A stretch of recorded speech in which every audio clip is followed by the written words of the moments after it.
My dad secretly took $16,500 from my safe to pay for my brother's MBA, so I quietly set a trap that made their dirty scheme collapse. My 27 male whole life, I've basically been the other son in my family. My younger brother Billy, 24, has always been the golden child. Like everything I did was measured against him. And somehow I always came up short.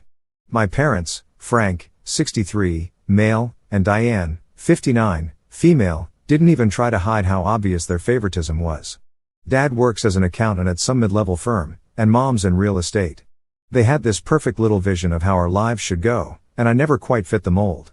They wanted us both to go into finance or law or medicine, something respectable with a fancy degree they could brag about at their country club. I still remember this one time in high school when I won a regional competition for this engine rebuild project.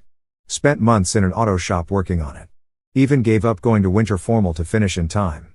When I brought home the trophy, all my dad said was, "Couldn't you have put this much effort into your calculus grade?" Or meanwhile, when Billy got a participation certificate for some business club conference, they took him out to celebrate and put the certificate in a frame on the mantle. But I was always good with my hands. Liked fixing things, figuring out how stuff worked. After high school, I went to a technical college instead of the fancy university they wanted. Became an HVAC technician. Dad actually told me at my graduation dinner that he was disappointed but not surprised. Real supportive, right? Meanwhile, Billy went to their dream school, joined the right fraternity, studied business like Dad wanted. Every family dinner turned into the Billy show. His grades, his internships, his girlfriend from a good family. I'd sit there pushing food around my plate while they'd gush over how he got some summer associate position at his buddy's dad's firm or whatever. When I started my own small HVAC repair business at 23, they barely acknowledged it. "That's nice, honey," was all Mom said before immediately asking Billy about his internship. The one time I tried to talk about landing a big contract with 3 apartment complexes, Dad just nodded, took a bite of his steak, and changed the subject to Billy's new car. And for 3 years, I worked my ass off building that business. 60 to 70-hour weeks, no vacations, barely any social life. My girlfriend Jamie stuck with me through most of it. She was studying to be a nurse and understood the hustle. We had this small apartment together. I'd come home late, covered in grease and sweat, and she'd already have food ready. It wasn't perfect, but it felt like we were building something together. There was this one night, about a year into running my business, when I got a call at 2 a.m. from this luxury condo building downtown. Their HVAC system had completely died during a heat wave, and the big companies were all booked solid. I dragged myself out of bed, spent 8 hours in a cramped maintenance room, sweating bullets to fix their system. The property manager was so impressed he signed a maintenance contract on the spot. Tripled my monthly income overnight. When I called my parents to share the news, Dad answered, listened for maybe 30 seconds, then said he had to go because Billy just got an interview with Goldman Sachs. They didn't even ask how much the contract was worth. When I was even saving up to propose to Jamie, had my eye on this ring that wasn't anything crazy, but it was nice. Had it picked out and everything. Started putting away a little cash each month in this fireproof safe I kept hidden in our closet. Old school, I know. But after watching my dad lose a bunch in the market crash, I didn't fully trust banks. Then last year, everything went to hell. Lost 2 major contracts when a bigger company with more resources undercut my prices. Couldn't make payroll for my 2 employees, good guys who'd been with me from almost the beginning. Had to sell all my equipment just to pay them their final checks. Watching my logo get painted over on the work van was like a freaking funeral. One of the worst days was when I had to let go of Mike, my main technician. Guy had 3 kids, wife with medical issues, and had turned down a more stable job to stick with my company because he believed in what we were building. Having to tell him I couldn't make payroll anymore. Man, I still have nightmares about the look on his face. He didn't even get mad, just nodded and said he understood. That almost made it worse. In 2 weeks after I shut down the business, Jamie dumped me. "I can't handle your negativity and I need someone more stable," were her exact words. Found out later she was already seeing some doctor from her hospital. Guess nurses and doctors is a cliché for a reason. The guy was like 40 with a fancy car and a house in the suburbs. Can't really compete with that when you're sleeping on your friend's couch. So there I was, 27 years old, business gone, girlfriend gone, apartment I couldn't afford anymore. All I had left was about $16,500 in cash savings I'd been squirreling away in that small fireproof safe. Not exactly life-changing money, but enough to keep me from being completely screwed while I figured out my next move. I called my parents, swallowed what was left of my pride and asked if I could crash at their place for a couple months until I got back on my feet. The silence on the phone before they answered told me everything I needed to know about how welcome I was. They agreed, but man, the way my dad said, "I suppose we can make room," made it clear I was a burden, not a son needing help. Moving back into my childhood bedroom was weird as fuck. They'd mostly converted it into a home office with my dad's fancy ergonomic chair and these framed certificates from accounting seminars all over the walls. I was sleeping on a pull-out couch surrounded by file cabinets and staring at my dad's golf trophies. Nothing says you're a temporary guest in your own family quite like that setup. I found out later they'd converted my room literally the weekend after I moved out for college. Billy's room still perfectly preserved with his high school trophies and posters, even though he hadn't lived there in years. From day one, the rules were clear. I needed to contribute and not be a freeloader. So, I basically became their unpaid handyman. Fixed the dishwasher that had been making weird noises for years. Replaced the bathroom fan, rewired the garage door opener that they'd gotten 3 quotes to fix, all too expensive. I mowed the lawn, painted the deck, cleaned the gutters, basically saved them thousands in contractor fees. My dad would literally leave little lists of tasks on the kitchen counter for me. No good morning or how'd you sleep, just a yellow legal pad with jobs for today written at the top. Meanwhile, I was sending out resumes, going to interviews, trying to rebuild some kind of life. The kicker was when their neighbor slipped me a $50 bill after I fixed her sprinkler system. My mom saw and made me give it back, saying it was inappropriate and I should help the neighbors as a courtesy. Later that same day, I overheard her on the phone bragging to her friend about how her son was so handy around the house and how much money they were saving on home repairs, like I was some kind of free labor they'd cleverly acquired. Billy would swing by for Sunday dinners in his shiny Audi, graduation gift from the parents, of course, and act like I was the family charity case. He had this condescending way of asking, "How's the job search going?" Hum it while checking his expensive watch or scrolling through his phone. He was working at some investment firm downtown.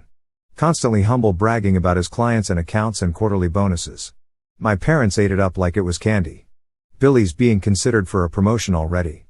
Billy just put a down payment on a condo. Billy's dating the daughter of the firm's partner. Meanwhile, I'd mention an interview I had for a maintenance supervisor position at a local factory, and they'd barely nod before asking if I'd fixed the leaky faucet in the guest bathroom yet. There was this one Sunday dinner that really sticks in my mind. Mom had made Billy's favorite meal.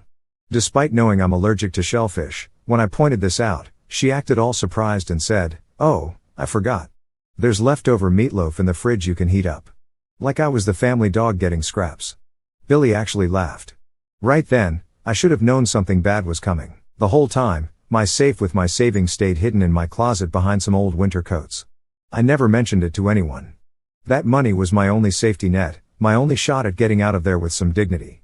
Was planning to use it for first and last month's rent on a new place once I locked down a steady job. About 7 weeks after I moved back, we had this big family reunion at my parents' place.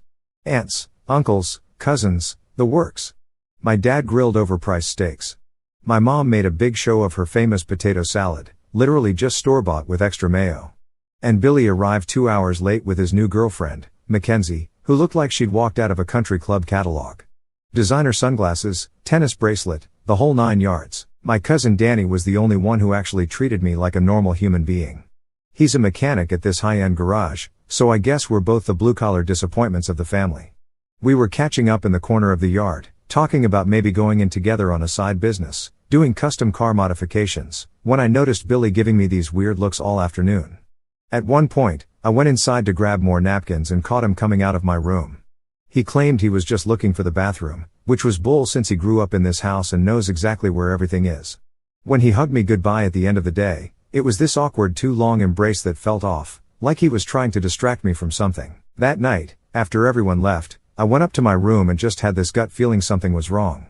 Call it intuition or whatever, but something felt off. I checked my safe, hidden behind the winter coats in the closet. It looked completely untouched from the outside. The keypad was fine, no scratches around the dial. I put in my code, turned the handle, and empty. Completely freaking empty. I literally sat down on the floor staring at it.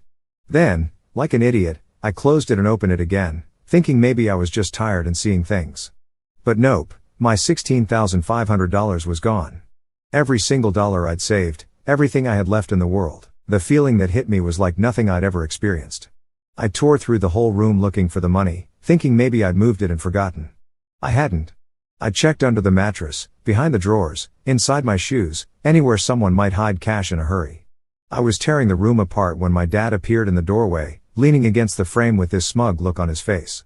He wasn't even trying to hide it. "The family had a discussion," he said, all calm and collected like we were talking about the weather. "We decided it's time you actually contributed something meaningful." Then he dropped the bomb. They'd taken my money to pay for Billy's MBA application fees and first semester deposit. Said it was an investment in the family's future since Billy would actually make something of himself. I lost it. Told him it was theft. Plain and simple. Said I'd call the cops. He actually laughed and said, "Who do you think they'll believe?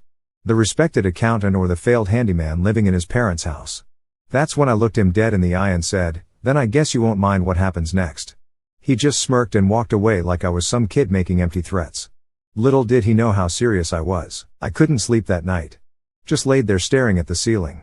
This hollow feeling in my chest where my last bit of hope used to be. My own parents, the people who were supposed to love and protect me, had stolen from me when I was at my lowest. And they weren't even sorry about it. They thought they were right. I didn't sleep that night. Just sat there in the dark, planning my next move. By 5 a.m., I had packed everything I cared about. Some clothes, my laptop, tools, and most importantly, this old document folder my grandfather had given me years ago that my parents didn't know about. I left before anyone woke up. Didn't even leave a note. Just got in my beat-up Toyota with the check engine light that had been on for months and drove. The gas gauge was hovering just above empty. So, I stopped at an ATM to get cash for fuel, only to discover my bank account was overdrawn by $37. They'd thought of everything. Probably figured I'd try to leave and made sure I couldn't get far. Luckily, I had about $43 in loose cash in my glove compartment, emergency fund of spare change and crumpled bills. Enough to get me on the road at least. By noon, my phone was blowing up. Missed calls from Mom, Dad, Billy. Text messages, voicemails ranging from angry, "How dare you leave like this," to fake concern, "We're worried about you," to actual threats. "You better not do anything stupid or you'll regret it." The most ridiculous message was from my mom. "We've always supported you and this is how you repay us, by running away in the middle of the night. What will the neighbors think?" That was the biggest problem here. What the neighbors would think about their son leaving. Not that they'd stolen his life savings. I ignored all of them and kept driving north to my Uncle Pete's place in Maine. He's my mom's older brother, but they haven't spoken in like 8 years. Some big blowout at a Christmas party that no one talks about. He used to be some hot shot in construction management until he got sick of the corporate BS and bought this big piece of land in the middle of nowhere. I stopped at a gas station with free Wi-Fi and messaged him on Facebook, the only contact info I had. Waited an hour in the parking lot until he wrote back, "Come on up." Then I called him from the station phone. "Let me guess," he said when he picked up. They finally showed their true colors. "They stole my money." I replied, "All of it." There was a pause then. "Get up here. We'll fix this." Uncle Pete's place wasn't what most people think of when they hear cabin in Maine.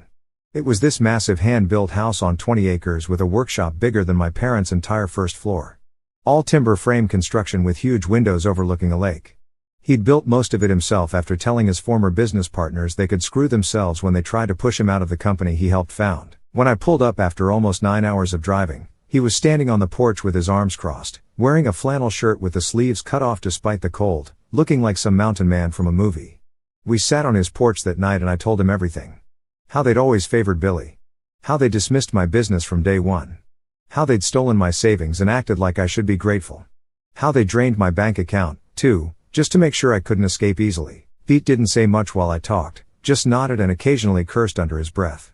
His dog, this massive German shepherd named Timber, sat with his head on my knee the whole time, like he could sense I needed the support. When I finished, Pete asked, "You still got those trust documents Grandpa gave you?" I did. When my grandfather died 5 years ago, he'd left both Billy and me small trusts, about $35,000 each. Not exactly life-changing, but meaningful.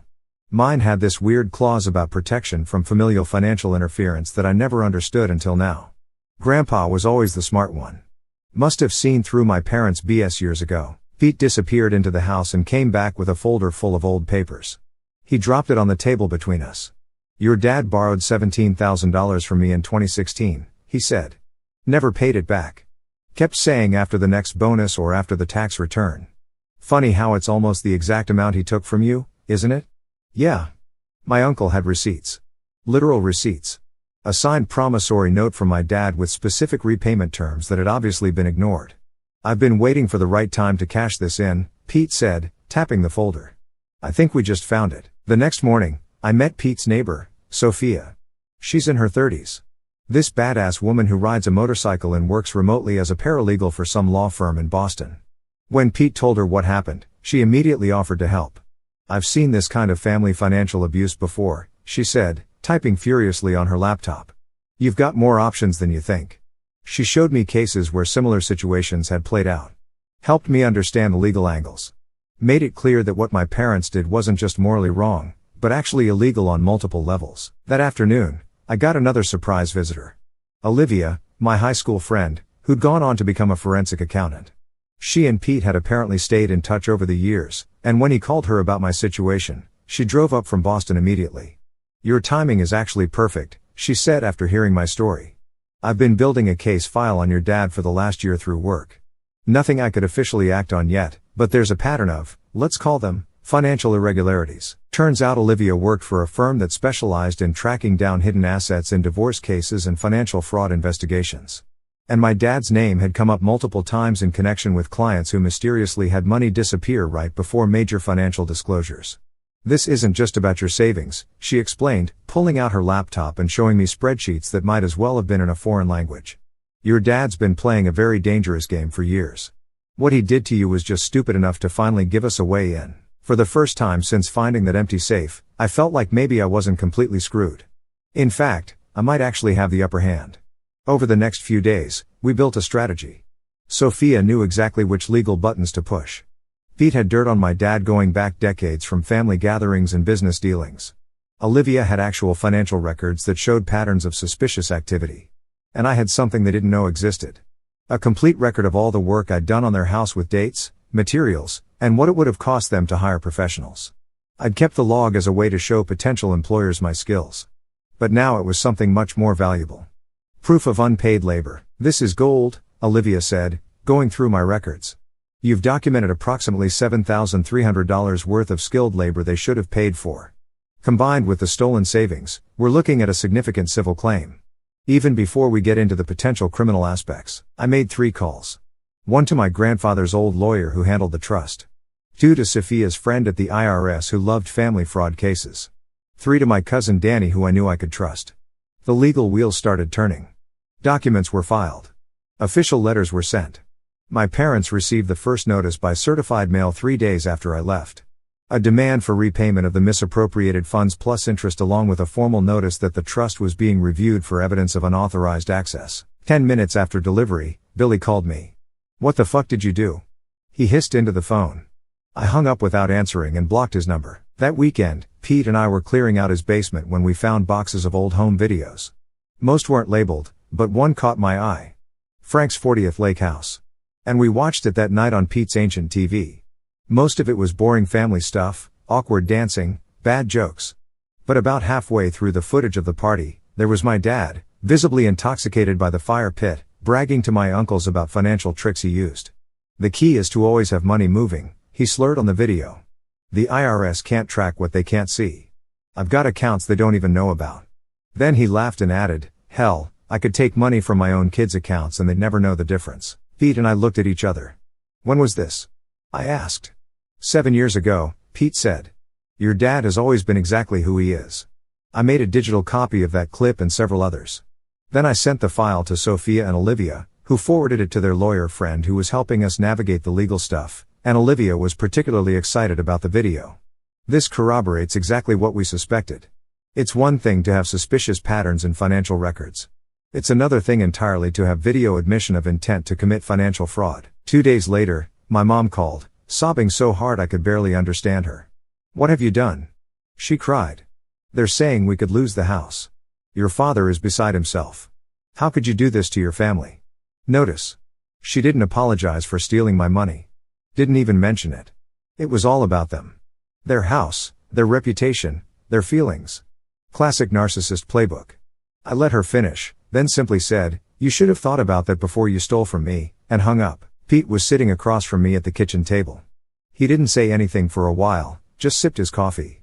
Then he looked up with this gleam in his eye. Ready to make them really sweat. A week later, my parents reached out through their lawyer, said they wanted to meet to resolve this situation as a family. They suggested dinner at this overpriced Italian place my dad loves to show off at. The kind of restaurant where the waiter lists off specials that don't have prices.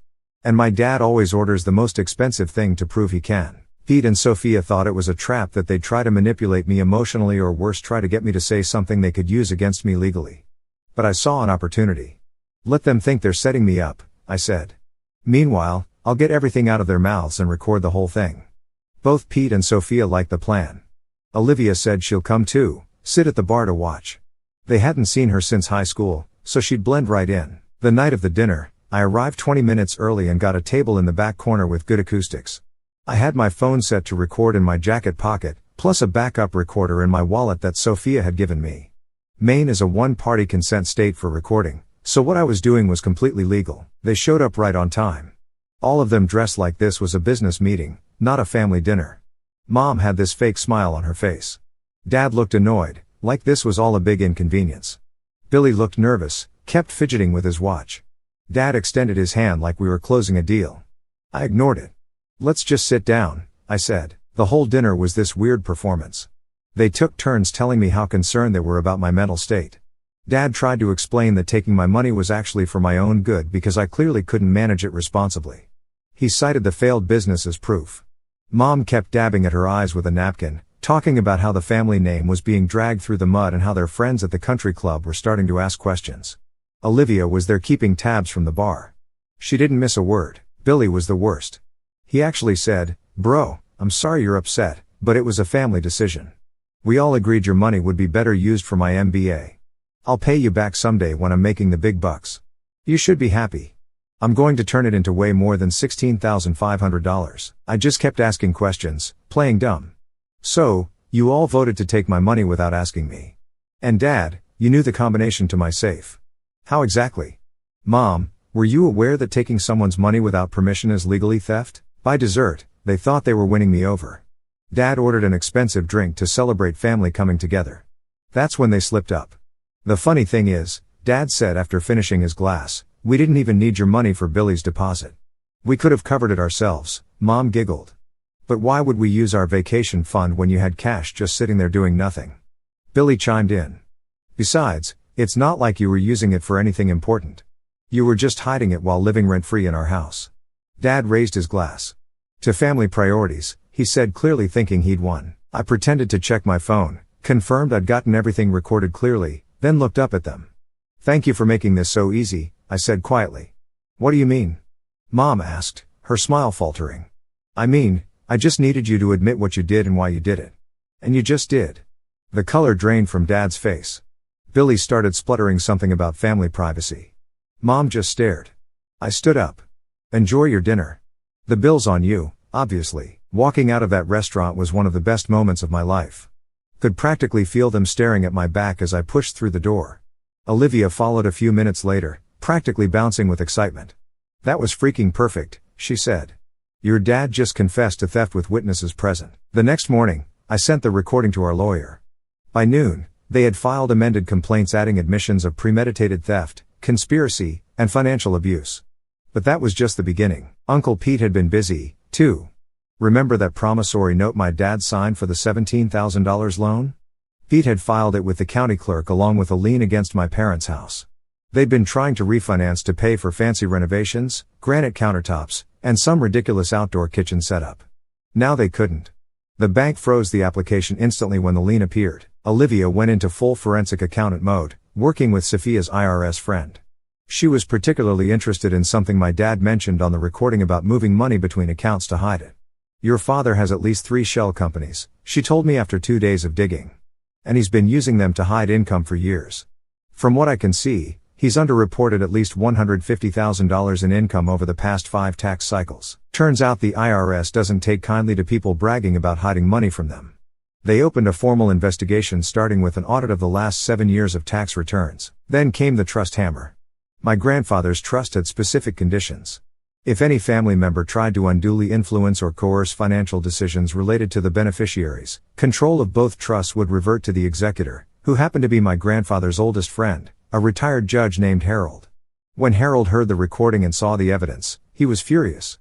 Not only did he freeze Billy's trust completely, He triggered the penalty clause, which meant my parents were now required to account for every penny they'd managed from either trust over the past 5 years. That's when we discovered they'd been skimming from Billy's trust, too, borrowing money for years while telling him it was just growing slowly because of market conditions. They'd taken over $20,000 from his trust fund for their own expenses. Things like their fancy anniversary trip to Italy and Dad's ridiculous midlife crisis car. 3 days after the dinner, I drove by my parents' house out of curiosity. There was a black sedan in the driveway with government plates. My dad was standing in the front yard, red-faced, gesturing wildly, while a woman in a suit took notes. Mom was visible through the window, sitting at the kitchen table with her head in her hands. Guess the IRS doesn't waste time when they smell blood in the water. But what I didn't expect to see was the neighbors gathered across the street, not even trying to hide the fact that they were watching the whole thing. Later, Danny told me the story had spread through the entire neighborhood. Everyone knew my parents had stolen from their own son, and now they were facing federal investigators. For people who cared so much about appearances, this had to be their worst nightmare. My mom called me that night, not crying this time, screaming, "Do you have any idea what you've done?" She shrieked. "Your father might lose his license. The firm is putting him on leave. We can't access any of our accounts. Even our credit cards are frozen. They're saying something about identity fraud." All the neighbors saw the government agents.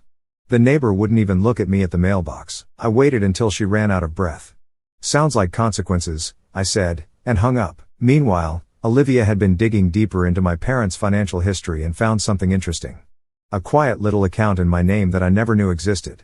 Apparently, when I was 18, my dad had opened it using my social security number, claiming it was a custodial account for educational expenses. He'd been filtering money through it for years, using it as a tax shelter.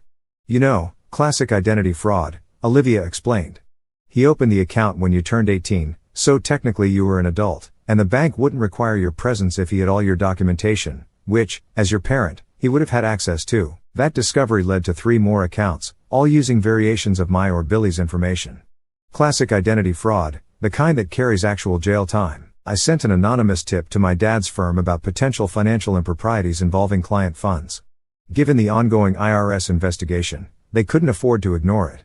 They launched an internal audit the same day, put my dad on administrative leave pending the results. Then I called my cousin Danny, who works at the garage where my dad gets his precious BMW serviced. Turns out Dad had been running a little side scam for years, claiming business expense deductions for personal vehicle maintenance. Danny had copies of service records where my dad specifically asked them to change the description on the invoices from detailing to client meeting transportation preparation. Those went straight to the IRS, too. By the end of the week, my dad was fully suspended from his firm. My mom's real estate broker had temporarily deactivated her license pending the investigation. Billy's MBA acceptance was under review due to financial irregularities in his application. That's when I got a text from Billy. "You've destroyed everything. Happy now?" I replied with just one word. "Yes." A month into the legal proceedings, I got a call from a number I didn't recognize. It was Mackenzie, Billy's girlfriend. "Your brother is a mess," she said. "He can't sleep, barely eats. Your parents call him crying multiple times a day. They're saying they might lose the house. And I asked, and he wanted me to ask if there's anything they can do to make this stop. They're desperate." I thought about it for a minute. "Tell them I want my $16,500 back plus $10,000 for the work I did on their house. And I want it by the end of the week. Oh, and one more thing. I want them to admit what they did in writing and sign it." 2 days later, Billy showed up at Uncle Pete's place looking like he'd aged 5 years in a month. Unshaven, dark circles under his eyes, wearing the same sweatshirt I'd seen him in at the dinner. "They sent me to negotiate," he said, his voice flat. Pete invited him in. We sat at the kitchen table while Sophia and Olivia watched from the corner. Billy started with, "Mom and Dad can get you $12,000 right now. It's all they can access with the accounts frozen. They'll pay the rest in installments." "Not good enough," I said. "Please, they're falling apart. Dad might face criminal charges. Mom cries all day. The neighbors are talking. They could lose everything." "Sounds like a you problem," Pete muttered. I leaned forward. "Here's my final offer. The full amount, $26,500 by tomorrow, plus the signed confession or the investigations continue and I press criminal charges for identity theft." "We can't get that much by tomorrow," Billy protested. I stood up. "Then I guess we're done here." "Wait." Billy looked desperate. "What about your car? Would you take their car as partial payment? The BMW? It's worth way more than what they owe you." I glanced at Pete, who shrugged. Title has to be clean, transferred to my name, delivered here with a cashier's check for the remainder. Billy nodded quickly. And then you'll stop everything. All the investigations, the legal stuff, all of it. I'll stop what I can, I said. If I get what I asked for, I'll back off. After some back and forth, Billy finally agreed to my terms. The next day, my parents' BMW pulled up outside Pete's place. My dad handed me an envelope with the car title, a cashier's check for $9,500, and a typed confession signed by both him and my mom. Are you satisfied now? He asked bitterly. You've destroyed our family? I looked him straight in the eye. You did that when you decided your second son wasn't worth basic respect. They drove away in Pete's old truck and I stood there holding the keys to the BMW. I sold it a week later and used part of the money to buy a decent used pickup truck. I found a job with a commercial HVAC company in Portland where the pay was good and my skills were actually respected. My parents' lives imploded. Dad lost his job. Mom surrendered her real estate license. And they had to sell their house at a loss to cover legal fees.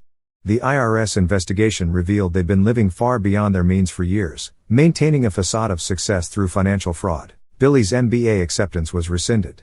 And last I heard, he was working as an assistant manager at a cell phone store. I still think about my family sometimes, but not with anger anymore. Uncle Pete, Sophia, Danny, Olivia, they're my real family now. The people who helped me when I needed it. Who saw my worth when my own parents couldn't. As my grandfather once told me, family isn't about blood. It's about who treats you like you matter.